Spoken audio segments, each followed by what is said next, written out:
भैया अगर गांव में कोनो फेरी वाला आ जाला सन त मेहरारू कहली सन ओकनी कुछ भाव रहला कहली सन मेहरारू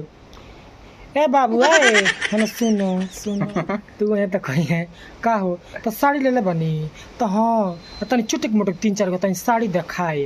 तू कही है ई कैसन देखाए तू तनी जमाल पर पहने लायक जब देखिए 3-4 गो तो कहे सा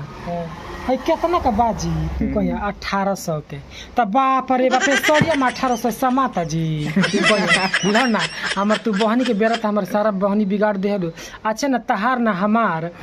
तो काम कर तू 900 रुपया दे जा तू ले जा तो 900 रुपया दे के ले लिया सर आ जब चल जाई दुकानदार तो मेरे को ऐसा ए दीदी और देखब 900 का सड़िया लेनी है ठीक बा तू कहीं भौजी तू नहीं ये सड़िया दुकान में किने जाइबू नहीं तो 3000-4000 लिहा सा वही में लगिया सा लाइट बिल धरे पंखा बिल रूम भाड़ा बेच तू नीमन बाड़ू तू ठीक मिल गइल बा।